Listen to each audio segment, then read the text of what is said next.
canın zadı da hamısı yerindədir. Onu pul verib qıldırtırma düzgündür.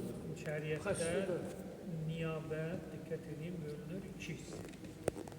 Bəzi məsələlər var ki, onu şəxs diri ola başqası eləyə bilər. Bəzi məsələlər var ki, şəxs diri ola onu başqası eləyə bilməz. Məsələn, atam dünyasını dəyişib. Mənim xəbərim yoxdur.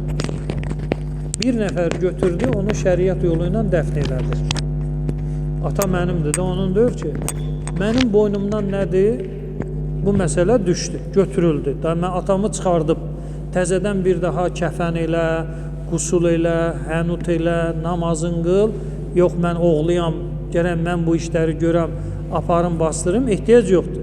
Bir nəfər onu düzgün qaydada dəfn elədisə, təzədən mən evlad tərəfindən və yaxud qardaşı tərəfindən, atası tərəfi, heç bir qohum tərəfindən təkrara ehtiyac yoxdur. Hamısı da diridir. Və yaxud həc mövsümündə olan, demək olar, əksər əməllər. Qurban kəsməliydim mən özüm. Qurbanı özüm kəsmirəm, kim kəsir? Kim kəsir? Kim kəsdirib? Kim özü kəsib? Heç. Qəssab kəsir. Amma şəxsin özü kəsməlidir. Onu vəkil eləyirsən, niyabət verirsən, o bu işi sənin yerinə yetirir. Və yaxud təvaf-ı nisa yaddan çıxıb. Təvaf-ı nisa həcdə elə bir əməldir ki, onu yerinə yetirməsə, subaydısa evlənə bilməz, evlidirsə halal həyat yoldaşı ona olacaq haram, ta o təvaf-ı nisa yerinə yetirilənə qədər. Cəng vurursan buradan və yaxud buradan kimsə həccə gedirsə, sənin yerinə bu əməli Kəbə evinin ətrafında olan bir şeydə eləyir, sənin boynundan nədir? Bu yük götürülür. Amma bəzi məsələlər var ki, sən diri ola onu sənin əvəzində heç kim eləyə bilməz. Məsələn, sübh namazı. Sübh namazını, qardaş, mən sənin əvəzində qılmışam, sən yatmışdın. Sən ehtiyac yoxdur bu işi görəsən. Olmaz. Və yaxud, məsələn, sənin əvəzində dəstəmaz almışam, soyuqdur. Sən eləmə, mən sənin əvəzində 2 dənə dəstəmaz almışam.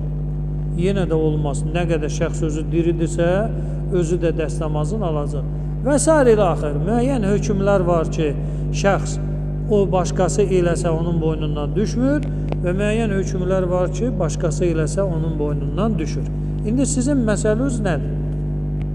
Mənimki odur ki, sağlamdır, belində qəzası var. Özü qılmır, başqasını qılmır. Olmaz. Şəxs nə qədər sağdırsa, orucdur, namazdır, hamısını özü eləyəcək. Əgər dünyası hətta xəstə olsa belə, xəstədir, mədəsini kəsib götürüblər, adam oruç tutamır və yaxud yüksək bir şəkəri var. Bu oruç tuta bilməz də bu adam. Yenə də dünyasını dəyişməyənə qədər kimsə onun əvəzindən oruc qəzası eləyə bilməz. Necə?